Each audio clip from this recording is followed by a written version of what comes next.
महाभारत के उस रण क्षेत्र में जहां युद्ध आरंभ होने वाला था, अर्जुन के मन में उठा एक गहरा धर्म संकट।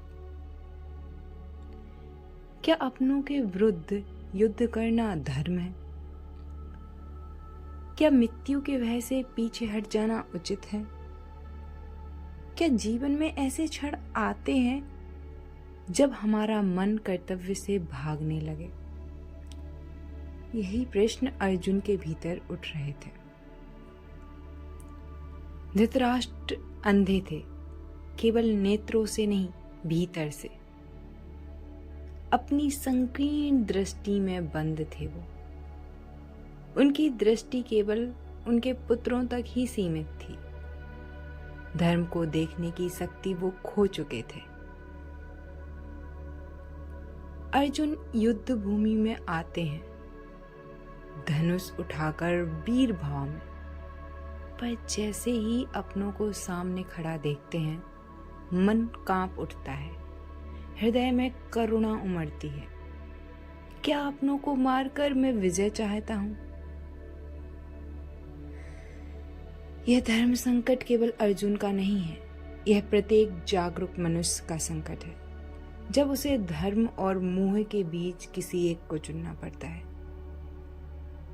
जो कर्तव्य प्रतीत होता है वह भी कभी मोह बन सकता है, और जो मोह प्रतीत होता है वह भी कभी कर्तव्य बन सकता है।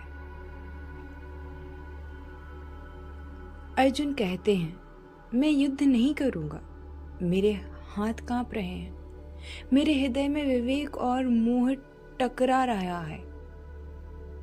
यह संकट हम सभी के जीवन में भी आता है।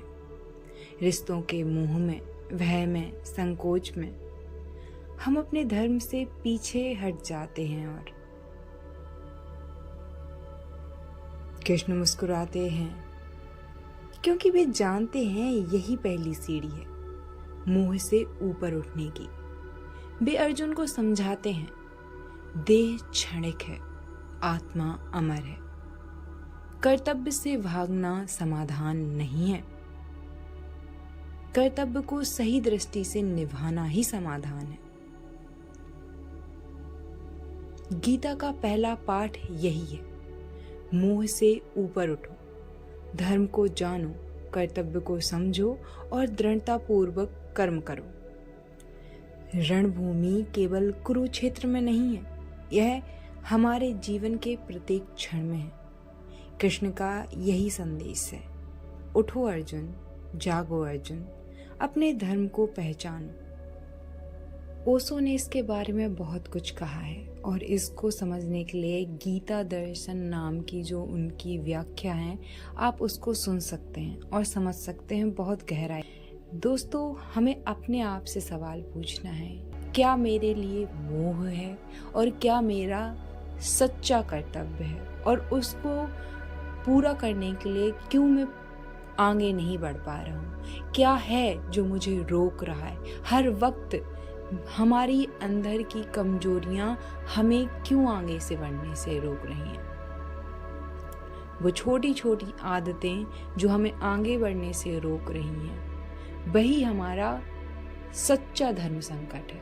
और उसका सही समाधान यही है कि हम अपने आप को समझें, हम अपनी क्षमताओं को समझें। हमें महाभारत की तरह दुर्योधन या कौरवों से युद्ध नहीं करना है, हमें अपने अंदर बैठे दुर्योधन से युद्ध करना है।